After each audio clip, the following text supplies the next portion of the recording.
Olá, meus amigos, minhas amigas, como é que vocês estão? Sejam bem-vindos a mais um episódio em que estudamos o Livro dos Espíritos. Só relembrando, nós estamos no capítulo que trata da vinda, né, do mundo espiritual para o mundo físico, a encarnação. Vimos muita coisa a esse respeito. Se você não assistiu, assista aqui. Sempre, eu esqueço de falar, mas na descrição de cada episódio tem o link da playlist que você pode estudar todos os 57 programas anteriores. Tá tudo lá organizadinho para você, não perder nadinha, tá bom? Então vamos lá, sem demora. Hoje nós vamos estudar a influência do organismo. Lembra, nós estamos falando da reencarnação, então é sobre isso. 367. Unindo-se ao corpo, o espírito se identifica com a matéria?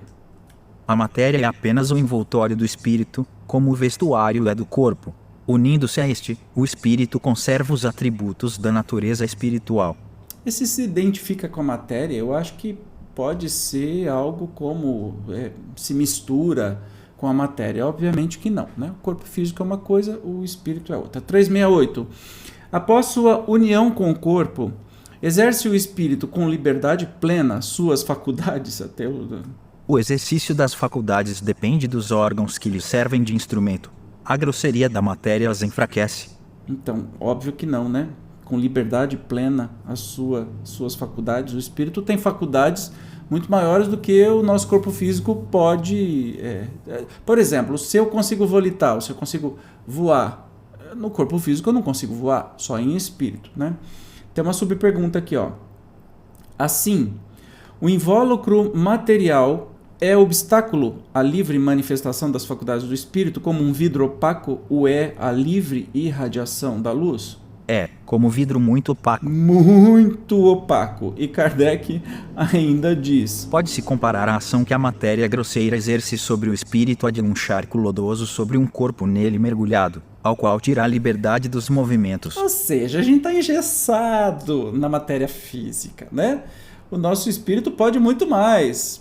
Por isso que a desencarnação é muito mais leve, muito mais gostosa, porque você volta, você sai da gaiola e sai voando livre, né? Já a encarnação é uma coisa meio puxada.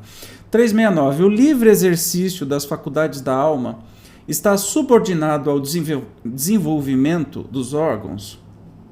Os órgãos são os instrumentos da manifestação das faculdades da alma, manifestação que se acha subordinada ao desenvolvimento e ao grau de perfeição dos órgãos, como a excelência de um trabalho está da ferramenta própria à sua execução. Eu acho que eles estão se referindo aí ao próprio cérebro, né? Assim, quanto mais a gente desenvolve o cérebro, a gente vai conseguir expor aí as tais faculdades da alma, quem a gente é de verdade, o espírito, a alma.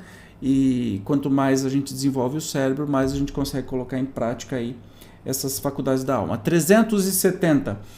Da influência dos órgãos, se pode inferir a existência de uma relação entre o desenvolvimento do cérebro e o das faculdades morais e intelectuais? Então, assim, pode-se inferir, né, que tem uma relação entre o desenvolvimento do cérebro e faculdade moral e intelectual. Eu acho meio estranho isso, porque assim, o cérebro vai desenvolvendo, não quer dizer que eu tenha moral. Eu tenho inteligência, mas talvez eu não tenha moral. E aí eles dizem assim: não confundais o efeito com a causa. O espírito dispõe sempre das faculdades que lhe são próprias. Ora, não são os órgãos que dão as faculdades, e sim estas que impulsionam o desenvolvimento dos órgãos. Justo, bem tranquilo.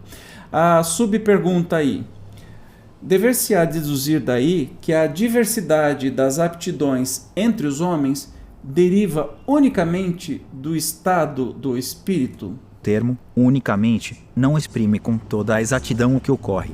O princípio dessa diversidade reside nas qualidades do espírito, que pode ser mais ou menos adiantado. Cumpre, porém, se leve em conta a influência da matéria, que mais ou menos lhe cerceia o exercício de suas faculdades. Então, assim, as aptidões que a gente tem são do estado do espiritual, são as aptidões que a gente traz de outras vidas. Por exemplo, eu sou cantor, então, como eu não fiz faculdade de música, estudei música, eu trago isso de outras vidas e continuo desenvolvendo nessa vida, mas não unicamente porque eu tenho um corpo físico, eu tenho que treinar, eu tenho que trabalhar, eu tenho que fazer exercício, tenho que cantar, tenho que, enfim. Então não é unicamente.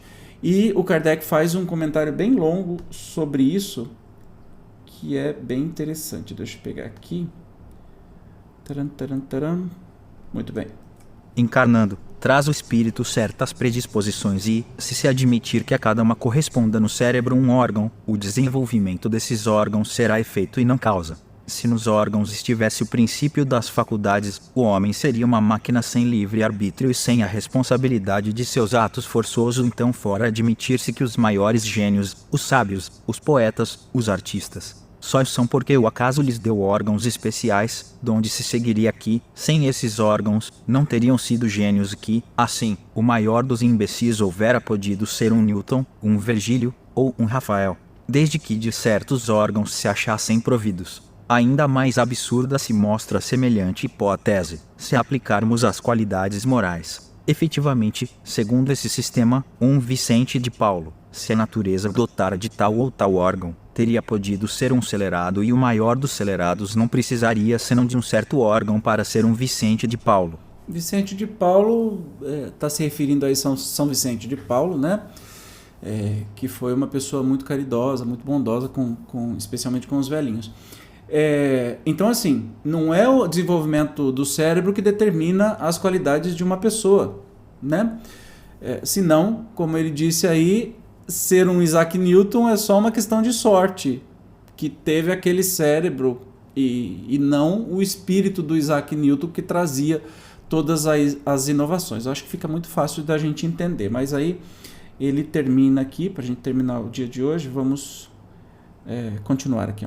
Admita-se, ao contrário, que os órgãos especiais, dado que existam, são consequentes, que se desenvolvem por efeito do exercício da faculdade, como os músculos por efeito do movimento, e a nenhuma conclusão irracional se chegará. Sirvamo-nos de uma comparação trivial à força de ser verdadeira. Por alguns sinais fisionômicos se reconhece que um homem tem o vício da embriaguez. Serão esses sinais que fazem dele um ébrio, ou será a ebriedade que nele imprime aqueles sinais? Pode dizer-se que os órgãos recebem o cunho das faculdades. Muito claro, muito óbvio isso, né? Hoje foi até muito rapidinho as suas perguntas, muito práticas, e tem muita coisa que eu não preciso nem explicar, porque é tão explicadinho, e ele reforça essas perguntas e os espíritos respondem de uma outra maneira que não fique dúvida. Mas que bom que você está aqui comigo. Deixe seus comentários, o que você está achando, se está gostando ou se tiver dúvida também. Vai ser sempre um grande prazer poder responder, tá bom? Eu te espero no próximo episódio, onde estudaremos mais um pouquinho do Livro dos Espíritos, Idiotismo, Loucura. Tá imperdível. Até lá, tchau!